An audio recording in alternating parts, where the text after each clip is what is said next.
পুনৰ চাকৰি মুকলি কৰিছে। ইয়াত RRB অথবা ৰেলৱে ৰিক্ৰুটমেণ্ট বৰ্ডৰ তৰফৰ পৰা নতুনকৈ চাকৰি মুকলি কৰিছে। 119টা পদ মুকলি কৰিছে। ইয়াৰ বাবে কোৱালিফিকেশ্যন কি লাগিব আৰু এপ্লাই ষ্টাৰ্ট কিমান তাৰিখৰ পৰা হৈছে আৰু এপ্লাইৰ লাষ্ট ডেট কেতিয়া, সম্পূৰ্ণ আজিৰ ভিডিঅ'টোত জনাম আৰু এপ্লাই কেনেকৈ কৰিব লাগে সম্পূৰ্ণ ডিটেইলছ দিম। সেই ভিডিঅ'টো শেষলৈকে চাই থাকিব আৰু মোৰ চেনেলটোত নতুনকৈ আহিলে চেনেলটো ছাবস্ক্ৰাইব কৰি ভিডিঅ'টোত এটা লাইক কৰি দিব। ভলক পলম নকৰাকৈ আজিৰ এই ভিডিঅ'টো আৰম্ভ কৰোঁ আহক। ইয়াৰ RRB section controller recruitment details, post name section controller আৰু নটিফিকেশ্যন নাম্বাৰ চেন নাম্বাৰ 3/2026 আৰু লেভেল এণ্ড ইনিচিয়েল পে দিব।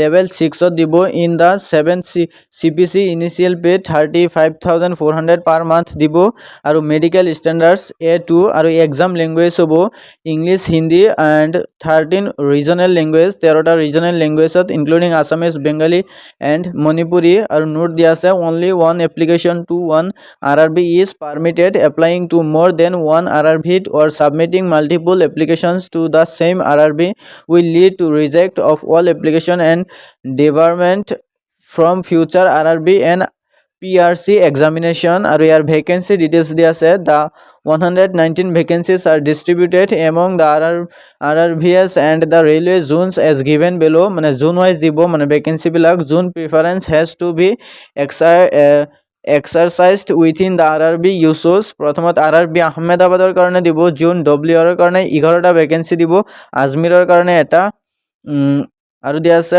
প্ৰয়াগৰাজ ইয়াৰ কাৰণে দিব দুটা, আৰু প্ৰয়াগৰাজ ইয়ানাৰৰ কাৰণে দিব দুটা ভেকেঞ্চি দিব। ইয়াত দিয়া আছে ভূপালৰ কাৰণে 4টা, ভূপাল WR ৰ কাৰণে দুটা, আৰু ভুৱনেশ্বৰৰ কাৰণে 6টা, আৰু বিলাসপুৰ কাৰণে 2টা, আৰু বিলাসপুৰ SCR ৰ কাৰণে 2টা, আৰু চণ্ডীগড়ৰ কাৰণে দিব 6টা, আৰু চেন্নাইৰ কাৰণে দিব 9টা ভেকেঞ্চি। ইয়াৰ গুৱাহাটী যি আছে গুৱাহাটীৰ কাৰণে দিব এটা ভেকেঞ্চি, আৰু কলকাতা এইবোৰ দিয়া আছে গোটেইখিনি।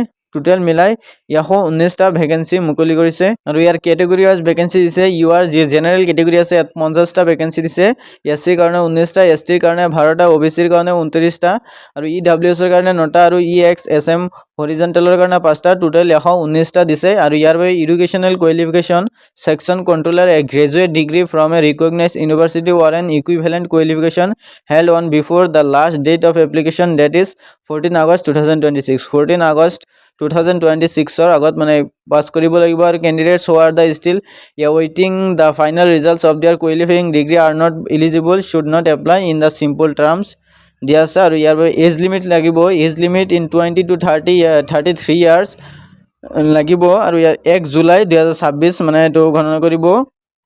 আৰু কেটেগৰী ৱাইজ মানে দি দিছে। UR আৰু EWS ৰ কাৰণে 2 জুলাই 1993 পৰা হ'ব লাগিব, আৰু OBC NCL ৰ কাৰণে 2 জুলাই 1990, আৰু SC ST ৰ কাৰণে 2 জুলাই 1998, আৰু অল কেটেগৰীজ লোৱাৰ লিমিট 1 জুলাই 2006, মানে 2006ৰ আগত জন্মগ্ৰহণ কৰিব লাগিব, তেতিয়াহে ইয়াৰ পদটোৰ কাৰণে এপ্লাই কৰিব পাৰিব।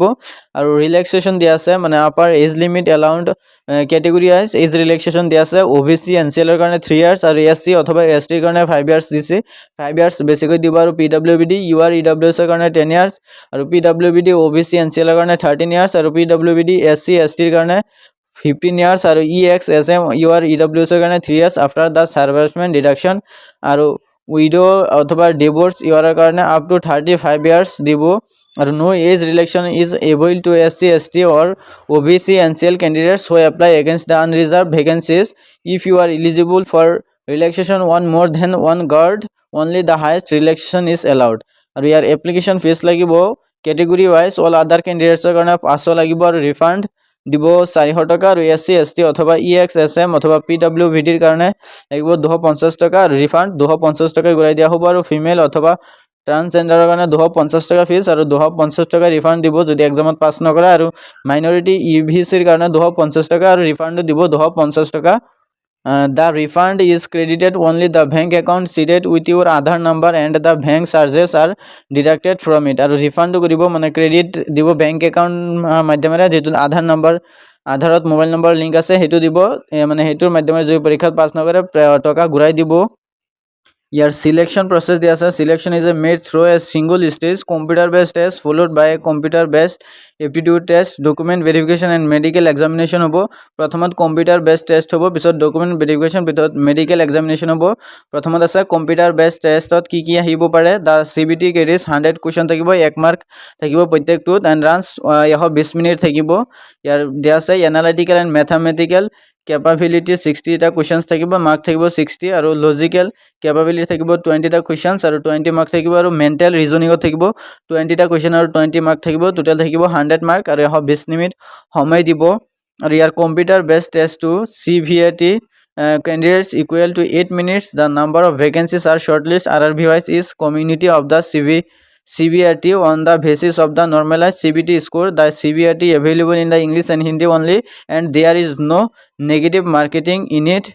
আৰু পিছত হ'ব document verification and medical examination হ'ব the merit list is drawn only from the candidates so the qualifying যেতিয়া CBT examত pass কৰিব CBRT within the 70% with weightage for the CBT marks and 30% weightage for the CBAT marks candidates equal to number the vacancies are then called the document verification তেতিয়া document যেতিয়া 70% পাব তেতিয়া document verification ৰ কাৰণে মাতিব RRB wise followed by the medical examination conducted by the railway administration where two candidates secured the same marks the older candidate is placed the higher in the merit list আৰু how to apply ইয়াৰ কাৰণে apply কেনেকৈ কৰিব for RRB section controller কাৰণে applications are accepted online only if you have already created an account for RRB send notified 2024 2025 or 2026 use the same credentials because the second account is not required